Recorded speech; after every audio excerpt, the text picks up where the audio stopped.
Hi, my name is John, and this is Business Update. In this week's episode, we'll be talking about how Tesla is having some tough times ahead in terms of the many issues that the car manufacturing vehicle or EV actually are having troubles in terms of its uh, auto navigational capability, the full self-driving, which we've talked about before, and most recently, let's see here, where was it?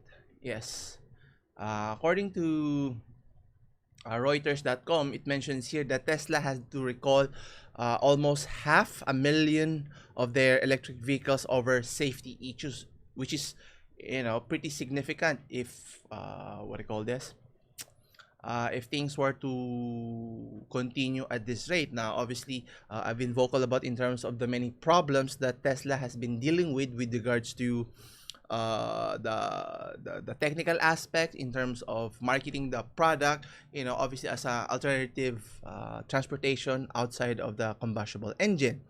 Now, obviously, a lot of people are enthralled with the idea of looking for an alternative, which is why a lot of the people are adopting, but still a lot of people are hesitant, even hesitant in terms of adopting because of its plethora of issues, namely the charging capability, the battery capability, and if you've been hearing in reports on Louis Rossmann in terms of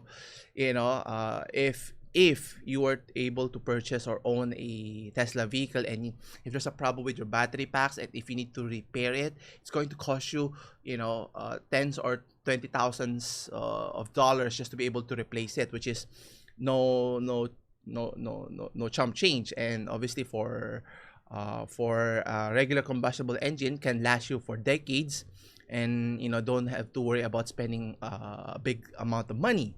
So let's take a closer look as to what is the cause for the total recall of 500,000 electric Tesla vehicles here. So let's take a closer. So it's recalling more than 475,000 of its Model 3 and Model S electric cars due to the fact of its rear view camera and trunk issues that increase the risk of crashing. So if you own a Tesla vehicle with all of its technology, as I've said before, obviously being in the car manufacturing industry is no easy feat, because you have companies mainstays like Ford, General Motors, Toyota, is it GM? Yeah, and other European car manufacturers like Mercedes-Benz and so forth, have been through this problem of creating a very sound and safe vehicle, but that took them a long time. And obviously, even though Tesla has been in the market for several years, they haven't perfected on how to create the most safest and most reliable vehicle. So let's take a look as to what the main issues here. Now, take note that the National Highway Traffic Safety Administration, or NHTSA, has been discussing another car issue here with regards to the automaker. So with regards to the driving system, assistance system, the fact that they're marketing their vehicle, even Elon Musk has been boasting about it, that it can fully drive itself, which technically it does, but is it considered fully autonomous? And I've seen lots of videos online wherein a lot of Tesla owners have been testing that capability, which they technically could do, but they cannot be considered fully autonomous, meaning you don't have to still manage the driving skills, because if you were to be involved in an accident, there's no one to blame but yourself. But the sad thing here is people are assuming full self-driving is considered as fully autonomous, and as I mentioned before, they nowhere comes close to reaching the level 5 of full autonomy. They've only reached level 2.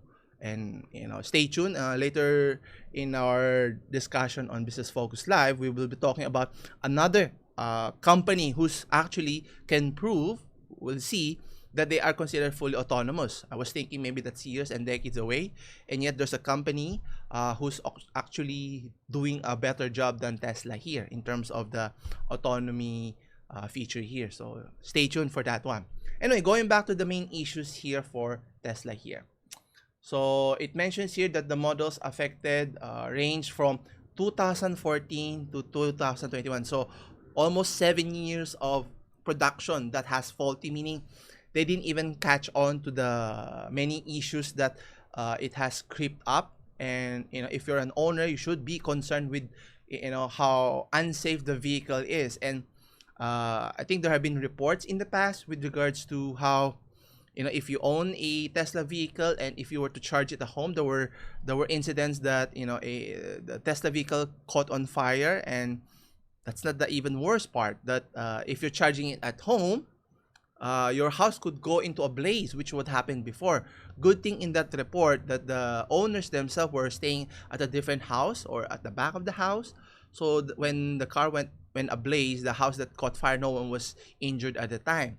So meaning there's a lot of issues that needs to be rectified first before you could safely say that for all of the technologies that they're trying to pushing in terms of autonomy and the electric vehicle component, they still have a long ways. And obviously in terms of price, it's very expensive, and getting it fixed if it breaks down is going to be costly, especially if it's out of warranty. And there have been reports and discussed that that's why it makes it difficult for many people to adopt the Tesla electric vehicles in general. Think about other car manufacturers who's been trying to follow the same boat. And we can see here that even for Tesla, they're not dissuaded with the many plethora issues, reports that they've been leveled for the past year or so.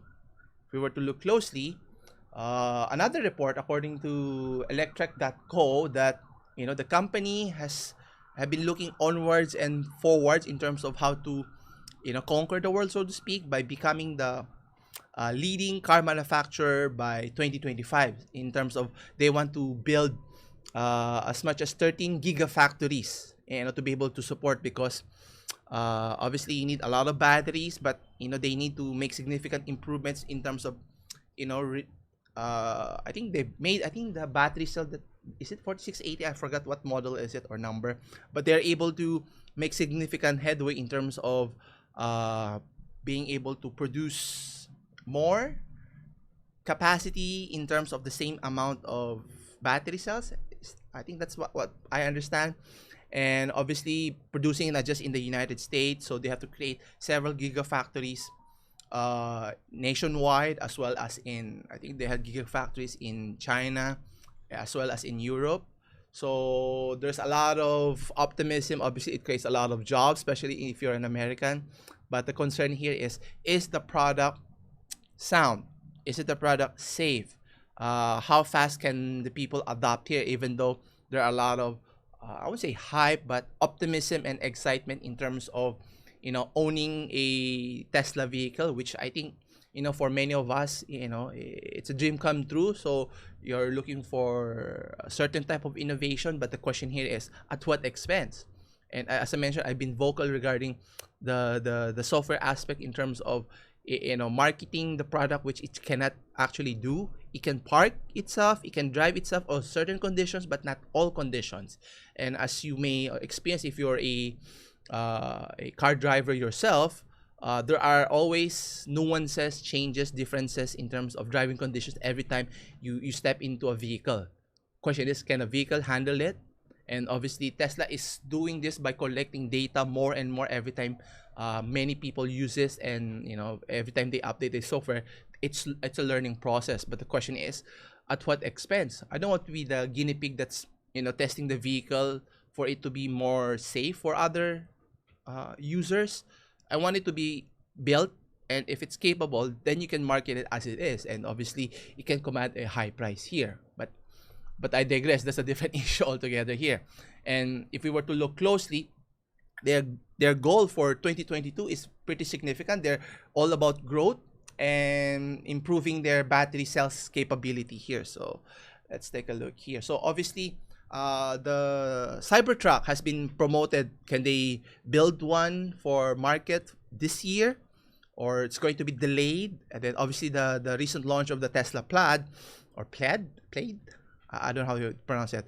So they've been pushing more and more Tesla vehicles in the market, but the question here is, will it entice more users to adopt it? Now, obviously, it's been interesting for many, especially in the Northern American region. Obviously, in our country here, it's kind of impractical, especially the main issue here in our country is flooding. So, is it waterproof? So, can the Tesla vehicle handle those situations? And obviously, the charging, you need charging stations to be able to supplement the different regions in the country or in your cities here. And obviously, they're thinking it will revolve around the growth, just like last year. They're focused on securing battery cells, even more competitive landscape. Now, obviously, at the end of the day, for them to succeed, they have to be able to overcome many obstacles that a typical, battery powered engine or technology, it has its limits. And it's just not like combustible engines where you use fuel. If it's low on fuel, you could just get it to a gas station so you can refuel it. But in the case of a battery, once it runs out, there's no more energy. So if it's depleted, can you push your car to the nearest charging station? And obviously, if there's not enough charging stations network in your region or in your country, then it makes it difficult, especially if you go outside of the city. So the more that you want people to adopt the shift to electric vehicles, they have to solve that issue first. So all more technical aspects in terms of cars being roadworthy, the safety, the viability, with the technical issue that it's being thrown in right now. So imagine that it's not just in the United States. You also have 200 Tesla vehicles being recalled in China as well. So this doesn't bode well if you're trying to be the market leader in terms of electric vehicle here. So the issue, as I mentioned, was the rear view camera issue. So it causes the Model S vehicle due to front hood problems. So obviously, if you didn't know, the Tesla don't even have their is it service center? No, not service center. Feedback to get from their customers. Customer service, that's the right thing. Anyway, the rear view camera cable harness may be damaged by opening and closing the trunk lid. So I don't know how they manage the cable management or the setup here. So it's linked. So every time you open the lid, the wirings or the mechanisms is affected. So preventing the rear view camera image from displaying. Okay. The Tesla has been identified with a little over 2,000 warranty claims and 601 field reports regarding the issues here. So for Model Ls, as mentioned, latch problems may lead to front trunk to open without warning and obstruct driver's visibility. Obviously, you don't want that to happen, and they need to get it fixed. So meaning they did not do proper QC control or quality control on their products here, because you have to test it thoroughly, especially the door. You don't want it to open suddenly.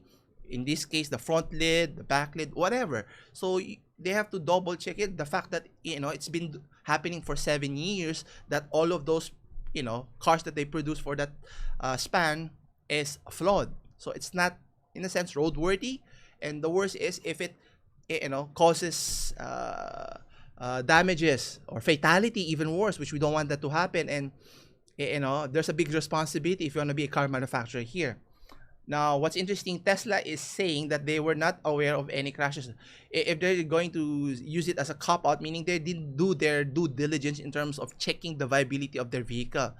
Not just trying to push a vehicle to sell as many as they can at the user's expense or the driver's expense here.